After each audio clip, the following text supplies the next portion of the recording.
Muy buenas tardes, muy buenos días, saludos a todos nuestros amigos de la página Instrucción Teológica desde aquí, la isla paradisiaca de Cozumel. Hoy es día 30 de agosto del 2017 y bueno, pues queremos presentarles el día de hoy nuestro material que está en mano, que se llama Seis grandes fases cósmicas de la existencia de la Tierra. En 1990, cuando apenas estaba estudiando el Instituto Bíblico, siendo un joven y estando a cargo de la dirección de la juventud de la iglesia Monte Sinaí de Cancún, me llamó mucho la atención el tema de la existencia del mundo y empecé a tener reuniones los lunes con los jóvenes y empecé a enseñarles acerca de este tema. Me llamó muchísimo también la atención del tema del universo, especialmente la materia de las fases cósmicas. Génesis 1.1 fue uno de los temas más importantes porque describe ese versículo, el origen de todas las cosas, el origen del mundo, el origen del tiempo, el origen del espacio, el origen de la materia. Y en ese sentido también se puede distinguir entre la creación y el creador, que es básicamente uno con una existencia terrena e inicial, que es la materia, y Dios, que es de existencia eterna. Y bueno, aquí es donde inicia el tema del cosmos, y el término cosmos, que también se traduce como mundo, universo. Y me llama mucho la atención cuando dice los cielos, porque menciona a aquello que está más allá de la tierra. Y la tierra también, cuando se centra ya su atención, la vista, en todo lo que aquí fue creado. Y eso nos lleva a una historia fascinante de las etapas de la existencia del mundo. Por ejemplo, empieza la edad de la tierra, que es uno de los temas que aquí nosotros tratamos.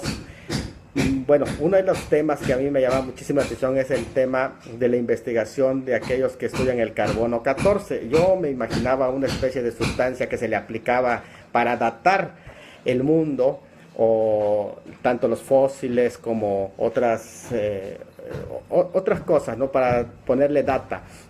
Sin embargo, me llevé una sorpresa cuando me doy cuenta que el carbono 14, que es supuestamente el método científico más apegado, es básicamente una filosofía en forma circular. Es decir, se ponen las fechas de los fósiles encontrados en base a la fecha que tengan las rocas, y las rocas se fechan en base a la fecha de los fósiles. O sea, es realmente algo inseguro en ese sentido. Y bueno, pues me parece que es ahí donde no se puede hablar de millones y millones de años de la existencia del mundo. Porque inicialmente, cuando empiezo mi investigación, yo pensaba igual a pegarme a la teoría esta, porque pensaba que la teoría de la evolución tenía muchísima fuerza en el caso de los años.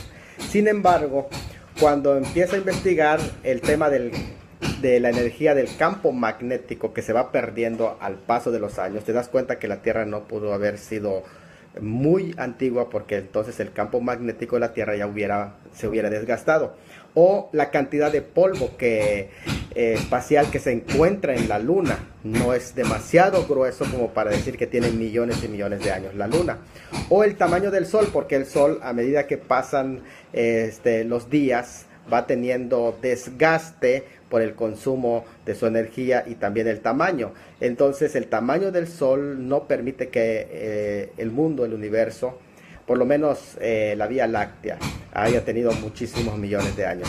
En el caso de el Sol, despide en su consumo una cierta cantidad de helio, y no existe una suficiente cantidad de helio como para decir que es de millones de años. Me llamó mucho la atención la Tierra creada, y hablamos de los días precisamente de la creación. En ese sentido, presentamos las teorías de la recreación, en el que algunos argumentan que la Tierra, de Génesis 1.1 a 1.2, hay un vacío en el que sucede la caída de Satanás, y esa teoría nosotros la discutimos y la desmentimos también en este material.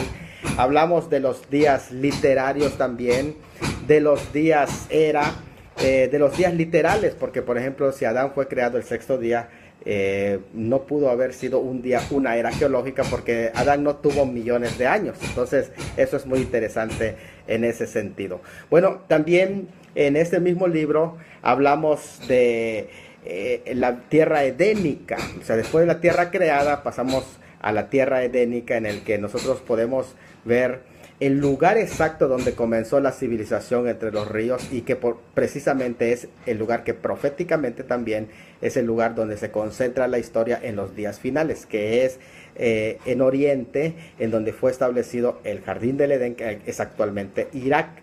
Y se habla de los ríos que ahí están presentes, el río Éufrates, que ahí se menciona que también va a jugar un papel muy interesante según Apocalipsis 16 en la batalla de Armagedón. Bueno, también hablamos de la vida perfecta que se desarrolló en ese periodo de tiempo. Y fíjense que a mí lo que me llama muchísimo la atención fue la creación tan perfecta y exacta, cuando el reloj biológico, el reloj de la creación empieza a caminar, se hace en una perfección, en un tic-tac tan perfecto, que la vida en la Tierra no podría existir si no existiera sobre ella la perfecta velocidad de rotación de la Tierra. O sea, la Tierra gira a una velocidad tan perfecta para que pueda existir la vida. El campo magnético de la Tierra también tiene una fuerza exacta para que pueda existir la vida. Los planetas que aspiran el escombro espacial también juegan un papel muy importante. De igual manera, el grosor preciso de la capa de ozono y de la corteza terrestre también están exactos. La distancia que está entre el Sol y la Tierra es exacta para que pueda haber vida en el planeta. Además, la existencia de la Luna, su tamaño exacto con la existencia de otra luna. O sea, realmente si hubiera otra luna, fuera un factor de que sería caos. O sea, es realmente exacto el lugar donde está, porque controla el tema del agua, de los mares y del cultivo, etcétera. Y en ese sentido podemos hablar de el tamaño exacto también de la luna, porque es lo que trae la vida. La perfecta combinación de nuestro aire, que es oxígeno, nitrógeno y argón, neón, helio, criptón, xenón, todos esos componentes son exactos para que pueda existir la vida sobre la Tierra. Y bueno, de ahí pasamos a la Tierra, que podríamos decir la edad después del diluvio, o antes del diluvio, la edad antediluviana, en donde encontramos la fauna, flora y un diluvio catastrófico en el que vino a cambiar todo el ecosistema incluso del mundo. Los dinosaurios también, que ahí vivieron, que convivieron con el hombre, y que posiblemente algunos especulan, ¿verdad?, que Noé haya subido algún bebé dinosaurio en el arca, porque es interesante que justamente ellos llegan al arca en ese factor que va sucediendo, en ese fenómeno natural que se va dando, y que está acompañado de las profecías bíblicas del diluvio también. La predicación de Noé, encontramos básicamente que la muerte de todos estos seres son lo que ahora nosotros pues podemos llamar, que de ahí viene el petróleo, todo lo que se quedó sepultado.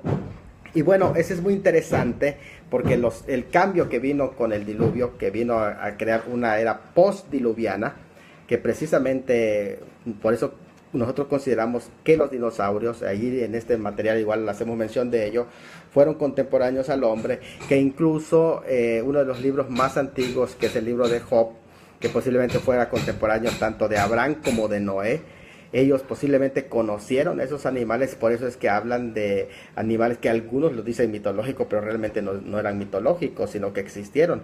El Behemoth o el Leviatán que ellos mencionan. Entonces, muy interesante. Los cambios que se produjo en la era postdiluviana van a durar hasta una crisis que viene a terminar en el periodo que le llama la Biblia la Gran Tribulación. En esa época que va a culminar y coincidir con el retorno glorioso del Señor Jesucristo, e inaugura una nueva era, una nueva época, una nueva tierra, que es la tierra milenial, con todos los cambios físicos que se presentan tanto en los escritos de los profetas que hablaban de los pactos abrámico, el pacto davídico y todos los otros pactos que enfocan su cumplimiento en el milenio, pero que también escrituralmente en Apocalipsis 20 y 22, no el 21, porque el 20 y 22 hablan del milenio y el 21 es cronológicamente siguiendo la tierra nueva, es decir, que el capítulo 20 y 22 enfocan la vida durante el milenio, y eso es muy interesante, todos los cambios que se van a dar en esa época, que al final va a concluir precisamente con una batalla que le llaman de Gog y Magog, y finalmente la destrucción de los cielos y tierra actuales o purificación, lo cual Apocalipsis 21 dice: vi un cielo nuevo, naos, y es interesante ese término nuevo porque se habla de un cambio que va a existir precisamente en el ambiente físico. Ahora también se presenta en este libro el futuro seguro en las manos de Dios. Creo que una de las cosas y de las aportaciones que nosotros podemos hacer aquí en este libro es que entender que en toda esa historia el pecado afecta al mundo físico, como las relaciones de Dios con el hombre y el hombre con Dios también van afectando su medio ambiente, el cambio terrestre. Dios, sin embargo, según lo podemos entender en todo esto, tiene el control, no le ha salido de control nada a Dios, y que también se acerca un periodo de tiempo de crisis que es necesario para una renovación. En ese sentido, estamos en un periodo que podemos decir que es un periodo en el que se va a renovar todas las cosas. Bueno, no se acerca un caos, sino que se acerca un propósito que Dios va a realizar en su final de este mundo. Entonces, pues yo les invito a leer este material. Son 6, yo lo di en un resumen así muy detallado, 6 fases cósmicas de la existencia del mundo. Y le agradezco también a mi hermano Jorge Canul, que es un pastor muy destacado en Mérida, quien hace un prólogo, y también otro pastor que es de Ciudad del Carmen, Campeche, que también es un pastor por mucho, un veterano, un hombre de muchas batallas también, que es Álvaro Álvarez. Le agradezco mucho que me hizo el segundo prólogo de este material. Y bueno, pues ahí lo recomienda. Muchas gracias, Dios los bendiga, y un abrazo para todos mis amigos de la página Instrucción Teológica.